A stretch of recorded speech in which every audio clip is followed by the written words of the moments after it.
Hello, and welcome to the podcast where passion and purpose collide. We are on a mission to interview the women and the occasional token man about how their passion and purpose have collided to create healthy relationships and profitable businesses. I'm Elizabeth Denham, publisher of The Franchise Woman, and I'm here with Rebecca Monet, Chief Scientist and CEO of Zoracle Profiles. How are you doing today, Rebecca? I am fabulous. Happy Wednesday to you. Happy Wednesday, hump day for sure. Do you have some highs and lows of your week on Roses and Thorns? Oh, my roses and thorns. It's so funny because when you get into the day-to-day, you kind of forget what's the good, what's the bad, and what am I learning kind of thing.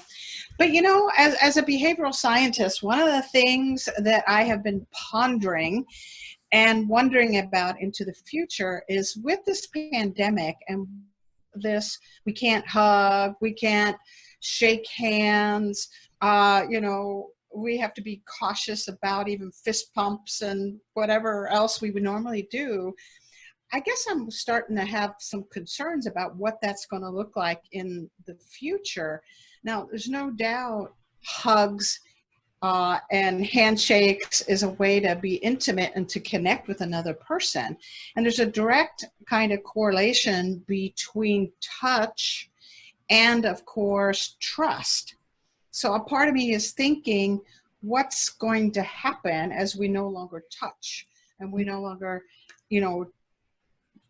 put our hands on someone's shoulders or reach out to shake their hands, or in some situations actually give them a big old hug. What's going to start to happen human to human?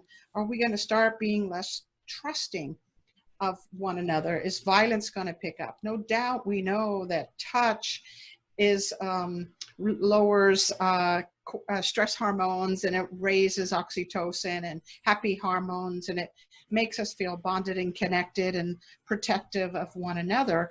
And now that we don't have that touch, I'm just really worried, concerned about what's going to happen in the world. And of course in business, and being a hugger, myself, it's just, so it's a little bit of a thorn. I'm worried about the future of our world, and I'm worried about the future of business as we interact in less intimate, caring ways. Well, and it's hard, don't you think? To me, it's hard not to. Like when you see people that you're normally accustomed to hugging, like we're not seeing my parents very much. They're in their 70s, and we're being very socially isolated from them. But occasionally I have to drop something off or pick something up, and I'll stand by my car in the driveway and talk to them on the porch. And it just feels so unnatural. It's unnatural. My mom, we comment on it sometimes. It's just so hard to just be that far apart physically when you're so used to greeting them with a hug every time you see them. Mm-hmm. Yeah, so it will be interesting. And me being deep in the business world, going to conferences, it's a hug, it's a handshake, it's a way to connect that we haven't. So the rose out of that is, now that I'm conscious that this is going on and I'm looking at the future, I decided, I already tell people I love you. I mean, a client, right. a client, a friend, a family member. I think I'm just going to increase my I love yous, and that's a great solution. I think that's what I'm going to do. So, how about you? What was your thorn and what was your rose this week? Well, they're on the way. It's planning, trying to coordinate. We have to do 2 moves, one this weekend and one next weekend, for 2 different adult children. One's moving from an apartment to a house with a friend, and that's a local move, so we won't have to travel for that this weekend. And then a week from Thursday, we're going to travel to Virginia to see my daughter and help her move from college to DC, where she's working. So the thorn is, it's painful to move. I hate moving with a passion. Last time I had to move the son, Jake, Hannah and Jake are both 22. I had to do it by myself because my husband was out of town. So that was... I'm debating whether I should just bow out altogether and say, your turn. I don't think I'll have it in me to do that. But the rose of it is we get to spend time with both of them, because we've seen even the local one less, and we haven't seen Hannah since February. So I'm really excited to get to go see her. And so the anticipation of next week is my rose for this week, because I've been thinking about it all week. The thorn is I just dread the moving part, the physical moving part. I know everything hurts afterwards. Yeah, it's but you know what? This is a wonderful time to create memories. I'm a Mhm. I'm a memory collector. So this makes memories. They're going on to another part of their lives as they go off to college, and you get to be a part of the launching of Yeah. that. So it'll be a great memory. It will. And Donald and I love road trips, especially when we are by ourselves. And we're actually, Thursday's our anniversary, a week from tomorrow. So we will Oh, be driving part of the way up on our anniversary, but we at least we get to spend part of our day on a road trip by ourselves, just talking. You know, we're surrounded by people a lot in our family. And so when we get those times by ourselves just on the road to do, and you're kind of forced into doing nothing but spending time together, we really enjoy that. So I'm excited to do yeah. that too.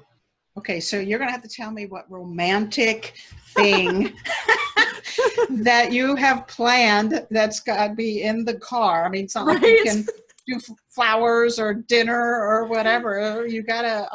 I want to know what you end up doing, or he ends up doing, to make this a I know. celebration of your anniversary. We've got a week to think of something creative. Yeah. It certainly won't align on our best date. Our first date was he took me out on a catamaran in Destin, Florida, and we saw dolphins, and the water was like emerald. They call it the Emerald Coast because the Mm-hmm. water is just a gorgeous color of green. So last year, I think it was last year, or the year before, we repeated that date. Oh. So we will not be able to do that at least this, you know, in the next 2 weeks. But I said we need to do this every year because it's such a fun date. So just to a blow up dolphin in the back seat of the car. That's what I should do. He would roll over laughing. That would be so funny. Certainly something creative in the car ride. Mm-hmm. And luckily I still get to hug him. So since he lives in my house, Mm-hmm. but I do miss that too. I think it'll be very interesting to see what we as a society do to cope Yeah. with that kind of thing going forward, and what innovation we come up. And I think words are going to have to be it. I think you're right. We It's just going need to to be have to more. rely on words Yeah. because the physical is not there, and I think we're going to see more mental health issues, more Mhm. psychological issues in general. But coming from a business perspective, I think there's going to be trust issues amongst one another, and could affect business unless we find another way to connect. And I think right now, next best is definitely words. I think so too. And this just made me think of that. Out of the blue yesterday, I got a little envelope from a friend with a card. And Mhm. she's also got a gay son. So anytime she finds a pride bracelet or Christmas ornament or anything, she gets one for her and one for me. So yesterday, out of the blue, I just get this card with this little rope bracelet, you know, little string bracelet. And she just said, "Miss you." And I thought that was, she's one of the more thoughtful people I have in my life right now. And I thought I need to get more thoughtful like that. That's something in terms of friendship we can do a little bit more of too, I think. And in business. I mean, there's no reason you can't send somebody a little thinking of you something, you know, and Right. through the snail mail is a very personal way to do it. Absolutely. It's the old 5 love languages, right? So we're Mm-hmm. going to have to start finding different ways of showing our appreciation and love for one another. So gifts, spending time together, Mm-hmm. and notes and words and affirmations. All of those things are some options. When we do not have the option, you know, to hug or touch or even Exactly. shake hands. I know. It's a very weird time.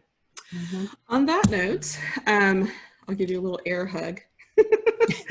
And we will be back next week with more Roses and Thorns. So be sure to tune in. We will see you next time.